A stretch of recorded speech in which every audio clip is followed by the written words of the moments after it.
keluhan daripada masyarakat yang terinfeksi COVID, terus kemudian juga respon dari beberapa pabrik baja dunia yang besar, itu melakukan shutdown atas fasilitas blast furnace. Fasilitas blast furnace itu ketika sudah diputuskan shutdown sampai kemudian aktif kembali itu membutuhkan waktu kurang lebih 1 tahun. Sehingga ketika terlanjur sudah dimatikan, maka artinya supply baja atas beroperasinya pabrik baja itu kembali, paling tidak itu ada di kuartal 4 2021. Nah, persepsi ini ya, membuat harga itu naik. Kenapa? Karena demand atau permintaan daripada produk baja itu sudah mulai recover. Nah, hal ini banyak terjadi itu pabrik yang ditutup itu ada di Eropa, di Jepang, di Korea, ya. Terus kemudian China sendiri juga menarik sekarang. Mereka itu terus mengurangi produksinya, menutup pabrik-pabrik yang berteknologi lama, ya, yang tidak efisien. Mereka suruh tutup. Apalagi yang sumber polusinya menjadi sumber polusi, itu pemerintah Cina tidak ada kompromi untuk kemudian menutup pabrik tersebut. Nah, mismatch ini ditambah dengan permasalahan logistik, ya, akhirnya membuat harga baja meningkat cukup tajam. Kalau tahun lalu itu masih di kisaran $500 per ton.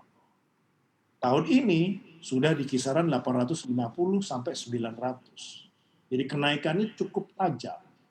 Yang mana selama 2 tahun atau 3 tahun sebelumnya, let's say 2018, itu harga baja dunia itu tertekan karena iron ore yang naik cukup tajam, sehingga marginnya itu menjadi tertekan. Nah, tetapi sekarang marginnya itu menjadi terbuka lebar akibat daripada gap antara bahan baku dengan harga jual itu cukup tinggi.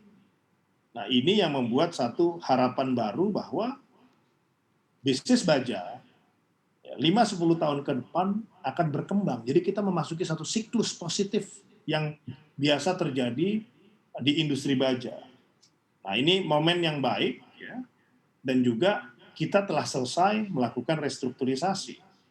Nah, saya yakin kalau kita bicara mengenai Krakatau Steel, transformasi dilanjutkan, program-program yang sudah dicanangkan dilanjutkan, ini akan memberikan dampak sangat positif untuk Krakatau Steel dan industri baja nasional.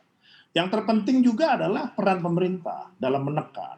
Karena kadang-kadang itu kan pelaku import itu ya kadang-kadang melakukan kecurangan-kecurangan, terus kemudian juga ada celah kaitan dengan SNI, ya, standar nasional industri di Indonesia, ya, kemudian juga kaitan hal-hal yang berhubungan dengan stimulus infrastruktur. Jadi ada beberapa hal yang kita sedang upayakan dialog dan melakukan pendekatan kepada pemerintah. Saya sudah bicara dengan Menteri PUPera, saya sudah bicara dengan Menteri Perindustrian, bicara dengan Menteri Perdagangan, semuanya mendukung. Ya, kita menaruh harapan besar ketika impor dipersulit, otomatis industri dalam negeri akan meningkat.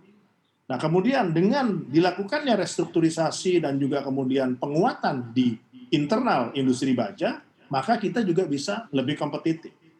Kita itu tidak bisa bersaing ketika banyak terjadi kecurangan dalam proses impor. Kenapa ini terjadi? Ya karena memang ada peluang, misalnya kayak yang sering saya sampaikan, circumvention, yaitu pengalihan HS code.